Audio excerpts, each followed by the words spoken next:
So as you can see, the first letter was sent to Samson Siasia on your screen on the 13th of February 2019, 2 days after the case was opened. If you can check FIFA press release on Siasia ban, it was on 11th of initial investigation was initiated on 11th February 2019. So on 13th in Zurich, FIFA sent a mail to Siasia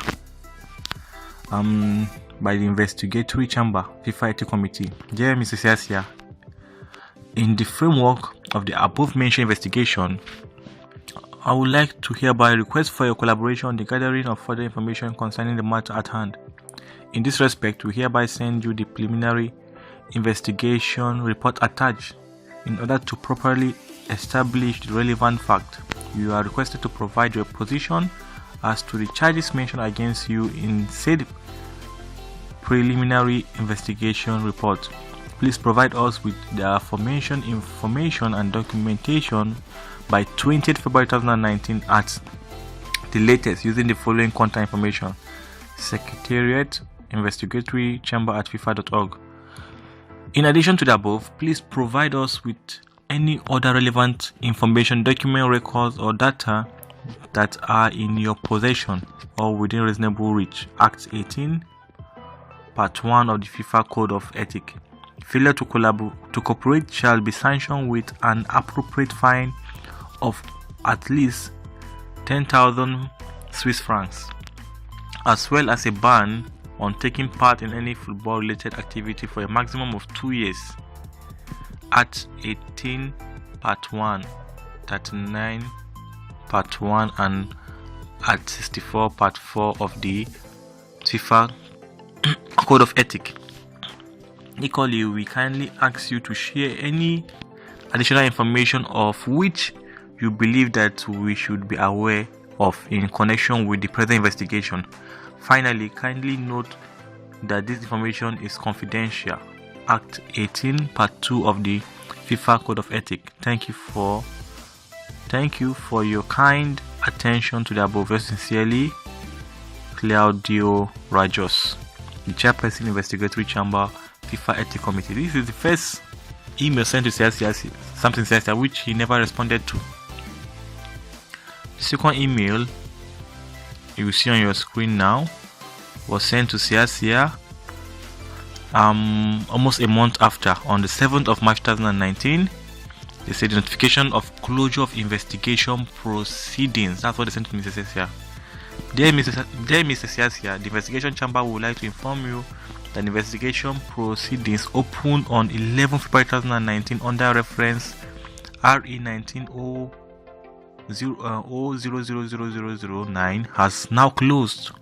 The investigatory chamber has prepared a final report in accordance with Act 62, Part 3 of the FIFA Code of Ethics, and would like to inform you that the relevant report, together with the investigation file, will be referred to the adjudicatory chamber of the FIFA Ethics Committee for its consideration.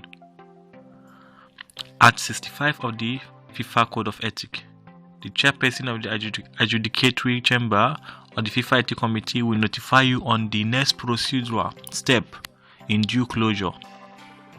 Act 68 and Act 69 of the FIFA Code of Ethics. Finally, I thank you for your attention to the above and for keeping the content of the present communication confidential. Yours sincerely, Mrs. Maria Claudia Rajos. So I'm sorry for the mistake. It's a female. The chairperson of investigatory chamber is Mrs. Maria Claudia Rajos of FIFA Ethics Committee. Wow. So this is the 2 mails sent to Siasia which he never responded to. And the second mail was the closure of investigation proceedings. So as you can see, this already made matter worse for Siasia. This is the second reason FIFA abandoned Siasia for life. If he had responded to FIFA, which according to Siasia, he never checked his mail, negligence. If he had responded to FIFA, and even if he was found guilty, you had a maximum of 2 years banned and a fine of 10,000 Swiss francs. But he never responded, he never provided any evidence. Another mail was sent on the 7th of March 2019, which closed the case. So this made matter worse for Siasia. and this is what also led to his live ban, meaning he disrespected FIFA of not even responding to FIFA, not giving them any feedback, not participating in the investigation process. So, as I was saying, I now looked at what Moses Praise said on his tweet, thanking one Osaso. So I went on to look for Osaso and to see what he has on Twitter. And Mr. Osaso had this to say on his own Twitter, which Moses Praise got information from. He said, as you can see on your screen, Osasu Obayuwana, that's his name. Let's keep it for short, Osasu. So Osasu said, Wilson Raj Puramal could bring a lot of people down at the NFF. Wow, this is an unfolding drama. World football, Twitter should keep a close eye on unfolding development in Nigerian football. Wow, can you see what I'm talking about? So this was regards with what Lolade Adewuyi posted on his own Twitter, talking about Raj Puramal involvement with NFF and Kenya during 2010 World Cup qualification. So it could bring a lot of people down within the NFF, and also some players were involved as well, according to Raj Puramal. We are not too sure, but that's what Raj Puramal said. And for FIFA to be taking the investigation to this level means there's a lot of evidence that have come out, and they are bringing people out. This could be event that happened 9 years ago. 9 years ago. So this is serious. So Osasu also went on to tweet again. So you can see on your screen in the second tweet. He said, so in the light of the aforementioned letters from the investigatory chamber of FIFA Ethics Committee to Siasia, none of which he responded to, what on earth can be done about this matter? This is very bad. This is a very bad situation. Yeah, it is a very bad situation. It will take miracle of God now to make Siasia come out innocent, because 3 things has almost put him completely guilty. First of all, involvement with Raj Puramal, the notorious match fixer, the notorious betting guru. That's one, which is a bad linkage. Second is not responding to FIFA email, none of FIFA mail. He responded to none of FIFA mail, so he didn't play a part in assisting them in this investigation, which is a big disrespect to FIFA. Thirdly, he had a chance to come out on the press conference and say something, but he could not, because probably his lawyers had advised him not to go and say the wrong things. So he stayed behind and left it for the lawyers to handle this case. Siasia is also scared at the moment, so we can only hope for the best. Siasia, as we know, one of Nigerian finest footballers, one of the Nigerian golden generation players.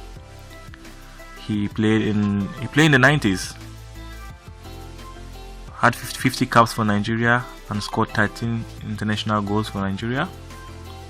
Won the 1994 African Cup of Nations, and also participated in the FIFA World Cup, 1994 FIFA World Cup in USA, where Nigeria finished, when Nigeria reached the round of 16 and was knocked out by Italy. He also coached Nigeria under 20 team to the World Cup, to the FIFA under 20 World Cup in 2005. The team that had the likes of Mikel Obi, Taiwan Rest, and they finished second, losing to Argentina on penalty. No, on penalty. I think they lose to Argentina by 2-0 in the final. All two goals being scored by Messi, I think. I can't actually remember all the facts, but they lost and they won silver. Siasia also went on to coach the Nigerian Dream Team 4 in 2008 Olympics, where he took the likes of Odemwingie, Musofo, Chinedu Obasi, and they finished second. Also to Argentina team that had the like of Messi, Aguero, Di Maria, and they won the gold medal. Nigeria won silver medal. Coach Samson Siasia again coached Nigerian national team in 2008 2011, 2010, 2012, I think, and also coached Nigerian team in 2016 before coaching the Olympics team, Dream Team 6, which include the likes of Sadiq, Mikel Obi, Abdullahi Shehu, Etebo. Nigeria won the bronze medal in that particular tournament. 2016 Beijing Olympics. 2016 Rio Olympics. I'm sorry, beg your pardon. 2016 Olympics in Rio. Nigeria won the bronze, coached by Coach Siasia. So Siasia has done well for us. He's a well-respected coach. And to add this, also Siasia was also named, I think, in 2010 or 2009. The Township Stadium in Bayelsa was changed and renamed after Siasia as Samson Siasia Stadium. So it's a well-respected man in Nigeria.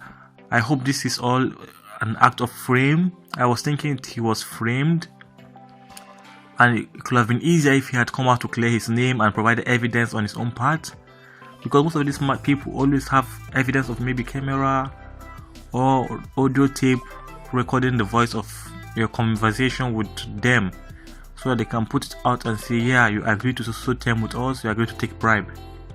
But Siasia was not even there to respond to this mail, wasn't there to respond and give his own side of the story, and it went out of hand. It became too late. So we just need prayers now and miracle to see how Samson Siasia come out of this. I think Siasia also, I don't know, I don't want to blame Siasia so much, but I don't know what to say. I think FIFA also got angry with Siasia being involved with Puramal. 1, also ignoring the mails. 2, and they use him as a scapegoat, I would say, to ban one of the finest coach ever, one of the finest footballer ever in Africa, to come out from Africa for life from football related activities.